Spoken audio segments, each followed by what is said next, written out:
ಓಂ ನಮೋ ಭಗವತೆ ವಾಸುದೇವಾಯ. ನಮಸ್ತೆ ಫ್ರೆಂಡ್ಸ್, ನಾನು ಕೃಷ್ಣ ಮಾತಾಡೋದು. ಇವತ್ತು ವಾಸುದೇವ ಆಸ್ಟ್ರೋಗೋಲ್ಡ್ ಯೂಟ್ಯೂಬ್ ಚಾನಲ್ಗೆ ನಿಮಗೆಲ್ಲ ಸ್ವಾಗತ.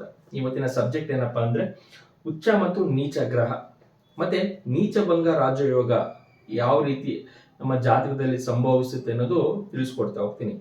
ಸಾಮಾನ್ಯವಾಗಿ ನಮ್ಮ ಜಾತಕದಲ್ಲಿ ಗ್ರಹಗಳು ಏನಾದರೂ ನೀಚ ಮನೆಯಲ್ಲಿದ್ರೆ ನಾವು ಯಾವಾಗಲೂ ಟೆನ್ಷನ್ ಮಾಡ್ಕೊಳ್ತಾ ಇರ್ತೀವಿ. ನಮ್ಮ ಗ್ರಹ ನೀಚದಲ್ಲಿದೆ, ಸೊ ಅದಕ್ಕೆ ನಮಗೆ ಏನೇ ಸಮಸ್ಯೆ ಆದ್ರೂ ಆ ಗ್ರಹನ ಬೈತಾ ಇರ್ತೀವಿ. ನೀಚದಲ್ಲಿದೆ, ಅದಕ್ಕೆ ನಮ್ಗೆ ಈ ಸಮಸ್ಯೆ ಬಂದಿದೆ ಅಂತ. ಇವತ್ತು ನಾನು ನಿಮ್ಗೆ ತಿಳಿಸ್ಕೊಡುವಂಥದ್ದು, ನಿಮ್ಮ ಗ್ರಹ ನೀಚ ಮನೆಯಲ್ಲಿದ್ರು ಅದೇನಾದ್ರೂ ಲಗ್ನದಿಂದ ಕೇಂದ್ರ ತ್ರಿಕೋಣದಲ್ಲಿದ್ರೆ ಅದು ನೀಚಭಂಗ ರಾಜಯೋಗ ಆಗುತ್ತೆ. ಆ ಗ್ರಹ ಎಲ್ಲಿ ಕೂತಿದೆ ನೀಚದಲ್ಲಿ, ಆ ಮನೆ ದಶಾಭುಕ್ತಿ ಬಂದಾಗ ನಿಮ್ಗೆ ಇಂಪ್ರೂವ್ಮೆಂಟ್ಸೇ ಆಗುತ್ತೆ. ಯಾವುದೇ ರೀತಿಯ ತೊಂದರೆ ತಾಪತ್ರೆ ಆಗಲ್ಲ. ಅದು ಹೆಂಗೆ ಅನ್ನೋದು ಇವತ್ತು ನಾನು ನಿಮ್ಗೆ ತಿಳಿಸ್ಕೊಡ್ತಾ ಹೋಗ್ತೀನಿ. ಮೊದಲನೇದಾಗಿ ನಿಮ್ಗೆಲ್ಲ ಕೇಂದ್ರ ಮನೆಗಳು ಅಂತ ಎಲ್ಲರಿಗೂ ಗೊತ್ತಿದೆ. 1, 4, 7, 10 ನಿಮ್ಮ ಲಗ್ನದಿಂದ 1ನೇ ಮನೆ, 1, 4, 7, 10 ಇದು ಕೇಂದ್ರ ಸ್ಥಾನಗಳು. ಮತ್ತೆ ತ್ರಿಕೋಣ 1, 5, 9 ಈ ಮನೆಗಳಲ್ಲಿ ಉದಾಹರಣೆಗೆ ನೋಡಿ, ಈಗ ವೃಶ್ಚಿಕ ಲಗ್ನ ತಗೊಂಡಿದ್ದೀನಿ. ವೃಶ್ಚಿಕ ಲಗ್ನದಿಂದ ನಿಮ್ಗೆ ಕುಜ ಮಕರದಲ್ಲಿ ಉಚ್ಚ ಆಗಿದೆ, ಕರ್ಕಾಟಕದಲ್ಲಿ ನೀಚ. ನಿಮ್ಗೆ ಈ ಲಗ್ನದವರು ಮಕರದಲ್ಲಿ ಕುಜ ಕೂತ್ಕೊಂಡ್ರೆ ಮೂರನೇ ಮನೆ ತೋರಿಸುತ್ತೆ. ನಿಮ್ಗೆ ಫೈನಾನ್ಸ್ ಅಲ್ಲಿ ಅಷ್ಟು ಇಂಪ್ರೂವ್ಮೆಂಟ್ಸ್ ಆಗಲ್ಲ. ನಿಮ್ಗೆ ಏನಾದ್ರು ಲಗ್ನದಿಂದ 3ನೇ ಮನೆಯಲ್ಲಿ ಕುಜ ಕೂತ್ಕೊಂಡ್ರೆ, ಇದೇ ಕುಜ ನಿಮ್ಗೆ 9ನೇ ಮನೆಯಲ್ಲಿ ನೀಚದಲ್ಲಿ ಕೂತ್ಕೊಳ್ತು ಅಂದ್ಕೊಳ್ಳಿ. ನಿಮ್ದು ಲಗ್ನ ವೃಶ್ಚಿಕನೇ ಆಗಿರುತ್ತೆ. ಆಗ ಲಗ್ನದಿಂದ ಲೆಕ್ಕ ಹಾಕೊಂಡ್ರೆ ವೃಶ್ಚಿಕ ಇಂದ ಕರ್ಕಾಟಕ 9ನೇ ಮನೆ ಬರುತ್ತೆ. 9ನೇ ಮನೆಯಾದ ಕೇಂದ್ರ ತ್ರಿಕೋಣ ಬರುತ್ತೆ. ತ್ರಿಕೋಣ ಬಂದಾಗ ನೀಚಭಂಗ ರಾಜಯೋಗ ಆಗುತ್ತೆ. ನಿಮ್ಗೆ ನೀವೇನ್ ಅನ್ಕೊಂಡಿದ್ದೀರಾ ಉಚ್ಚದಲ್ಲಿದೆ ಅಂತ, ಬಟ್ ಲಗ್ನ ಡಿಸೈಡ್ ಮಾಡುತ್ತೆ ಯಾವ ಗ್ರಹ ಎಲ್ಲಿ ಕೂತ್ಕೊಂಡು ಏನ್ ಫಲ ಕೊಡ್ಬೇಕು ಅಂತ. ಇದು ನೋಡಲ್ಲ ಯಾರು, ಲಗ್ನದಿಂದ ಯಾರು ಕ್ಯಾಲ್ಕುಲೇಷನ್ಸ್ ಮಾಡಲ್ಲ. ಬರೀ ಗ್ರಹಗಳು ಎಲ್ಲಿ ಕೂತಿದೆ, ಎಲ್ಲಿ ನೀಚ ಇದೆ, ಎಲ್ಲಿ ಉಚ್ಚ ಇದೆ ಅಷ್ಟೇ ಕ್ಯಾಲ್ಕುಲೇಷನ್ಸ್ ಮಾಡೋದು. ಲಗ್ನದಿಂದ ಕ್ಯಾಲ್ಕುಲೇಷನ್ಸ್ ಮಾಡಿದಾಗ ಅದು ನೀಚಭಂಗ ರಾಜಯೋಗ ಇದೆ. ನಿಮ್ಗೆ ತುಂಬಾ ನೀವೇನ್ ಅನ್ಕೊಂಡಿದ್ರೆ ಜೀವನಗಳಲ್ಲಿ ಆಸೆ ಆಕಾಂಕ್ಷೆ ಪೂರೈಸದೆ ನೀಚಭಂಗ ರಾಜಯೋಗ ಇದ್ರೆ, ಕಲಿಯುಗದಲ್ಲಿ ಯಾರಿಗೆ ನೀಚಭಂಗ ರಾಜಯೋಗ ಇರುತ್ತೆ ಅವ್ರಿಗೆಲ್ಲ ಡಿಸೈರ್ಸ್ ಆಸೆ ಆಕಾಂಕ್ಷೆ ಪೂರೈಕೆ ಮಾಡುವಂತ ಗ್ರಹ ನೀಚಭಂಗ ರಾಜಯೋಗ. ಇದೇ ರೀತಿ ನಿಮ್ಗೆ ಮೀನ ಯಾವುದೇ ಲಗ್ನ ತಗೊಳ್ಳಿ, ಕುಜ ಅಲ್ಲೇ ಇದೆ, ಕರ್ಕಾಟಕದಲ್ಲಿದೆ, ನೀಚದಲ್ಲಿದೆ ಅಂದ್ರೆ ಮೀನ ಲಗ್ನ ತಗೊಳ್ಳೋಣ. ಮೀನ ಲಗ್ನ ತಗೊಂಡಾಗ 1, 2, 3, 4 ಇದು ತ್ರಿಕೋಣ ಬಂತು. ಮೇಷ ಲಗ್ನ ತಗೊಳ್ಳೋಣ. ನಿಮ್ದು ಏನಾದ್ರು ಮೇಷ ಲಗ್ನ ಆಗಿ ಕುಜ ಏನಾದ್ರು ಕರ್ಕಾಟಕದಲ್ಲಿದ್ರೆ 1, 2, 3, 4 ಕೇಂದ್ರ ಆಯ್ತು. ಈ ರೀತಿ ನಾವು ನೋಡ್ಬೇಕು ಲಗ್ನದಿಂದ ಎಲ್ಲಿ ಕೂತಿದೆ, ಅದು ನೀಚಭಂಗ ರಾಜ ಯೋಗ ಆಗಿದೆಯಾ ಅಥವಾ ಬರೀ ಯೋಗ ಆಗಿದೆಯಾ. ಈ ರೀತಿ ನಾವು ನೋಡಿದಾಗ ನಮ್ಗೆ ಉಚ್ಚ ಮತ್ತೆ ನೀಚಾಗೂ ಯಾವ ರಿಸಲ್ಟ್ ಬರುತ್ತೆ ಅನ್ನೋದು ನಮ್ಗೆ ಗೊತ್ತಾಗುತ್ತೆ. ಇದ್ರ ಜೊತೆಗೆ ನಮ್ಮ ದಶಾಭುಕ್ತಿಲಿ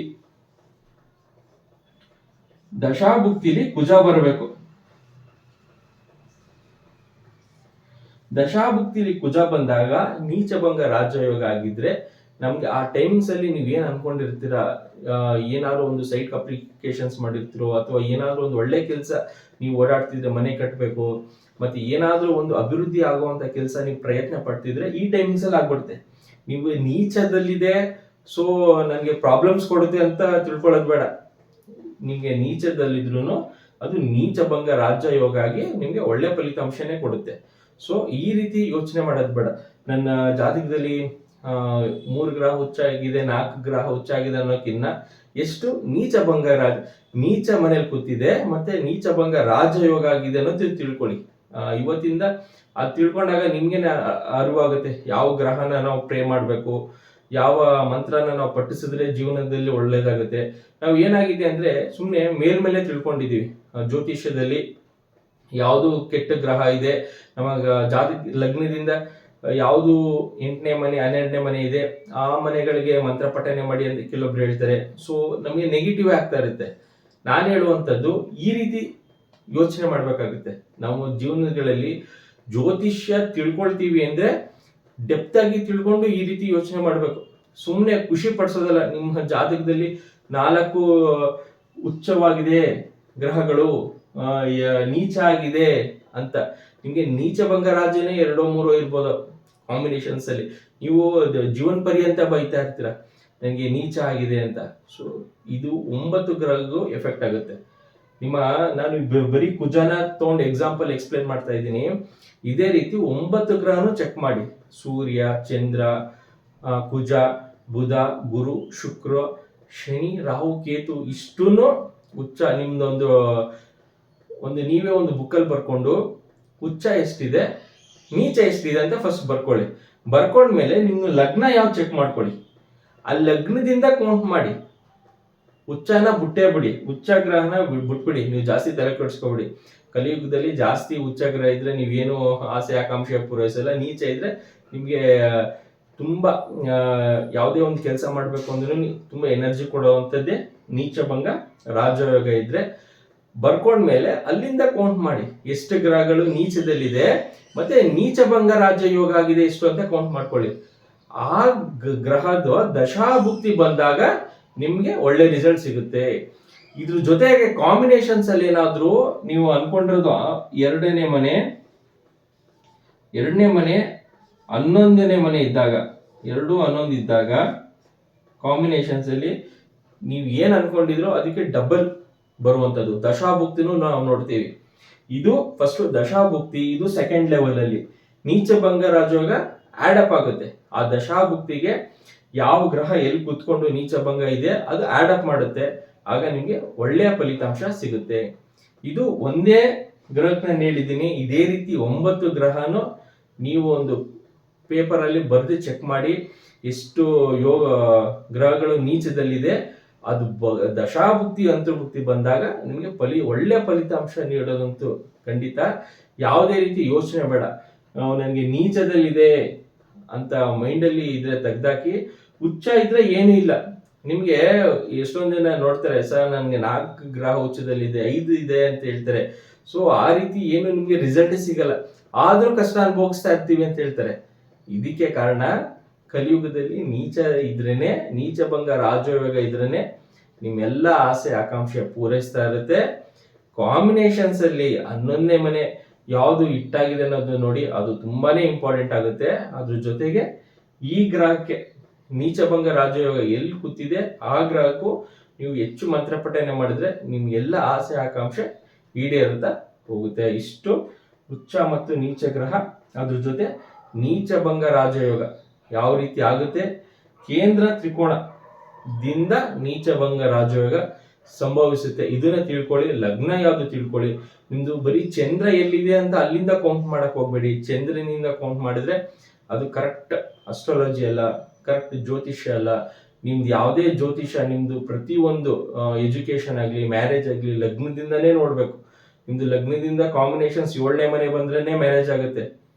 9ನೇ ಮನೆ ಬಂದಾಗ ನಿಮ್ದು ಏನಾದ್ರು ಡೈವರ್ಸ್ ಆಗಿದ್ರೆ ನೆಕ್ಸ್ಟ್ 9ನೇ ಮನೆ ಎಲ್ಲಿ ಬರುತ್ತೆ ಅಂತ ನೋಡ್ಬೇಕು. ಆಗ 2ನೇ ಮ್ಯಾರೇಜ್ ಆಗುತ್ತೆ. ಕಾಂಬಿನೇಷನ್ಸ್ ಅಲ್ಲಿ 5ನೇ ಮನೆ ಬಂದಾಗ ಮಕ್ಕಳಾಗುತ್ತೆ. ಈ ರೀತಿ ಲಗ್ನದಿಂದನೇ ಜ್ಯೋತಿಷ್ಯ ನಿಂತಿರೋದು. ನೀವು ಚಂದ್ರ ರಾಶಿ ಮೇಲಲ್ಲ, ನೀವು ಹುಟ್ಟಿದಾಗ ಇಂಥ ರಾಶಿ ಇಂಥ ನಕ್ಷತ್ರ ಅಷ್ಟಕ್ಕೆ ಸೀಮಿತವಾಗಿರಿ. ದಿನ ಬೆಳಗಾರೆ ಟಿವಿಲಿ ಬರುವಂತದ್ದು ನಿಮ್ಗೆ ಈ ರಾಶಿಗೆ ಇಷ್ಟು ಯೋಗ ಬರುತ್ತೆ, ಈ 4 ರಾಶಿ ಕೋಟ್ಯಾಧೀಶ್ವರ ಆಗಿರಲ್ಲ, ಖಂಡಿತ ಅಲ್ಲ. ಪ್ರತಿಯೊಂದು ಲಗ್ನದ ಮೇಲೆ ನಮ್ಮ ಜೀವನ ಡಿಪೆಂಡ್ ಆಗಿರುತ್ತೆ. ಪ್ರತಿಯೊಂದರಲ್ಲೂ ಎಜುಕೇಶನ್ ಆಗಲಿ, ನಮಗೆ ಕೆಲಸ ಸಿಗೋದು, ಪ್ರಮೋಷನ್ಸ್, ಪ್ರತಿಯೊಂದನ್ನು ಲಗ್ನದಿಂದನೇ ಕೌಂಟ್ ಮಾಡಿ ಏನ್ ದಶ ನಡೀತಾ ಇದೆ, ಪ್ರೆಸೆಂಟ್ ಏನ್ ನಡೀತಾ ಇದೆ ಅವೆರಡು ಟ್ಯಾಲಿ ಮಾಡ್ಕೋಬೇಕು.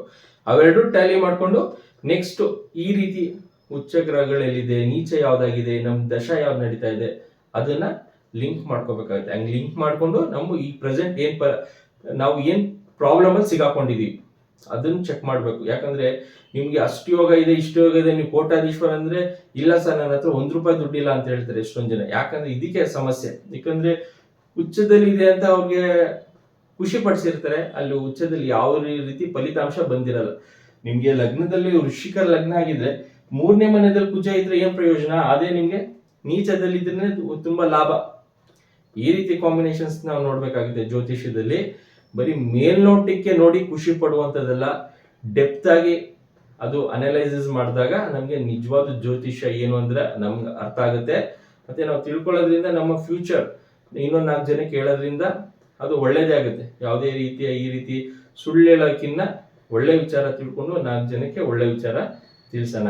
ಇಷ್ಟು ಉಚ್ಚ ಮತ್ತೆ ನೀಚ ಗ್ರಹ ಮತ್ತೆ ನೀಚಭಂಗ ರಾಜಯೋಗ ಯಾರಿಗಾರು ಈ ರೀತಿ ಡೌಟ್ಸ್ ಇದ್ರೆ ಈ ವಿಡಿಯೋನ ಸೆಂಡ್ ಮಾಡಿ, ಅವ್ರಿಗೂ ಅರ್ಥ ಆಗಲಿ ಈ ಸಬ್ಜೆಕ್ಟ್ ಬಗ್ಗೆ. Thank you.